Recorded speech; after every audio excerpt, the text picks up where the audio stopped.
at 5,416 meters on the Annapurna circuit. The air is not just thin, it's a thief. It steals your breath, your logic, and eventually it steals your ego. After 7 days of high altitude trekking in severe cold weather, my lungs felt like they were being scrapped with sandpaper. Every single step felt like I was lifting the mountain itself. In that silence, a voice started to scream inside my head. I call it the negotiator. It's that rational, seductive voice that whispered, Kamal, look at you. You're 52 years old. You have a family waiting for you. You have a successful company. You have absolutely nothing to prove to anyone. Just stop. Turn back. No one will blame you. Before I left for this trek, friends had pulled me aside with sensible advice. They asked, is not this a bit much at your age? Why risk a cardiac event just for a view? Do a smaller trek. I had internalized those doubts. Standing there, gasping for air that wasn't there, I wondered if they were right. Maybe I was just an outsider chasing a ghost. Standing there, I realized mountain was trying to teach me a lesson passion never could. The mountain is indifferent. It doesn't reward how much you love the view. It does not care about your inspiration or your why. It only respects the invisible contract you signed with yourself months before you arrived. I realized passion is a spark that gets you to the mountain, but it dies in the wind. Standing there, I realized that I don't need to feel inspired to move. I just needed to stay. I took all that fear of being too late and turned into my rhythm. Stopped waiting for the spark. Started testing for the grind. Left foot, right foot, one discipline step at a time. Today, I want to talk about the invisible contract, the one you sign with yourself to stay in the room when every reasonable person, including the one in your head, has already left. Friends, the internal battle, you versus you, did not actually started at 17,000 feet. The negotiator did not just show up on that mountain. I first met him 32 years earlier in a quiet, dimly lit office when I was 22. I did what every ambitious kid does. I started a software company. But I was living with a secret which made me feel like a fraud every single day. I was not an engineer. I had no technical degree. I could not write a single line of code. I would sit with these brilliant developers who spoke a language I didn't understand. I remember a mentor looking at me, asking point blank, Kamal, how do you expect to lead these people? You are an outsider to your own industry. The advice I got was always the same. Hire a CTO. Stay in the front office. Don't try to learn the tech now. It is too late for you. I felt that humiliation deeply. I had sit in the meetings and feel the sweat pulling in my palms, terrified of being found out. But instead of hiding, I converted all that shame into a ritual.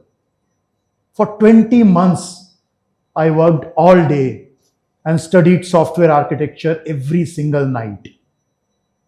It wasn't inspiring. It was 600 nights of silence, grinding repetition, while the rest of the world was out having fun. My negotiator was back, saying, Kamal, you're a businessman, not a coder. Just quit. It's not worth the headache. It was then I learned commitment does not negotiate with comfort. I stayed because I refused to be a guest in my own dreams. And eventually, developers stopped looking at me as an outsider and started looking at me as a leader. Not because I was genius, but because I stayed until I earned the right to be there. You would think that once you have earned your seat at the table, the negotiator will leave you alone. But the moment you find the comfort, the mountain changes shape. I realized that the invisible contract is not just for your career, it is for your character. And my character was about to be tested in a place where my business degree meant absolutely nothing. For years, badminton was my escape. It was what we did after 10 hours workday to blow off steam. We were regular players. We had the gears, we had the sweat. But we were playing for the fun. We were playing within our comfort zone. But then we decided to enter Merchant Cup. The moment we stepped into that arena, the fun evaporated. We are not playing with our friends anymore. We are standing across the net from young professional athletes. These kids didn't play for fun. They were hired by the corporates specifically to win. They looked at us, a group of 35-year-old entrepreneurs. They didn't see a competition. They saw a buy round. They saw a warm up. Even the world's voice was smirk. I remember hearing a coach on the sidelines say, they've got the spirit. They don't have the legs. Just wait for the second round. They will fold. And you know what? Even my own body started to agree. That was the moment I realized that my passion for the game was of no use here. Passion is what got me to the court, but it was not going to win the point. So I sat down. I signed my invisible contract. I did not commit to trying my best. I committed to 180 days of unfun badminton. I told myself, for next 6 months, I will not play for the joy of the game. I will play for the disciplines of the drills. Every single day, after 10 hours of running a company, while others were heading to dinner, I headed back to the court. 6 months, no breaks. No, I'm too tired. We did not just play games. We did footworks until our shoes smoked. We did drills until our lungs screamed for the same oxygen I lacked on Annapurna. The negotiator was there every night at 9 p.m. Kamal, you're an amateur. You're 35. Why are you even drilling footwork in an empty court? Go home, take rest. But I had the contract. And the contract does not negotiate with clock. We did not just win that year. We won the next and the one after that. A hat trick, 3 years of dominance. We did not win just because we became talented at 35. We won because we took a fun hobby and applied professional discipline to it. We won because we out-prepared the professionals. We took their youth and buried it under 6 months of relentless invisible work. We did not just play game. We stayed in the grind until the game became ours. If the mountains test your lungs and the court test your body, it is the boardroom where the negotiator goes for your soul. It is the final arena of you versus you. It is that terrified moment when you stop being a spectator and decide to lead the very titans you have spent your life admiring. Friends, 2 months ago, I faced my biggest invisible mountain. I was nominated for the Thai Global Board of Trustees. And to win, I had to convince 35 chapter presidents, the titans of the industry, from Silicon Valley to Bengaluru, to vote for me. These were the people who have built empires. They are brilliant, skeptical, they don't suffer the fools.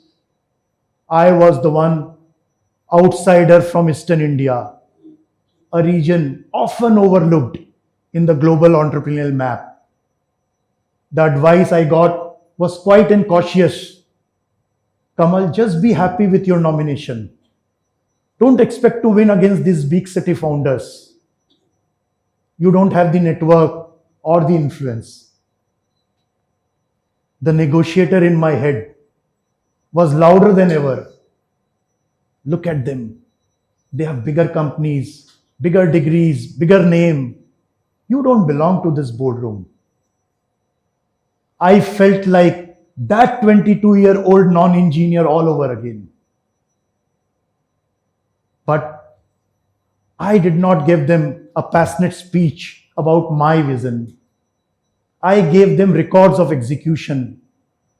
I showed them the 28 chapters I had helped build through years of unglamorous, consistent work as the chair of NASSCOM, National SME Council. I looked at these 35 titans and said, I am not here because I am the smartest person in the room. I am here because I am the one who stays when it is boring, when it is lonely, and when nothing is guaranteed.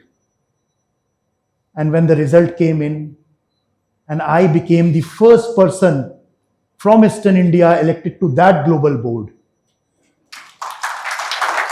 it wasn't a victory of my talent. It was a victory of compounding. It was a proof that the world eventually makes space for the person who simply refuses to leave the room.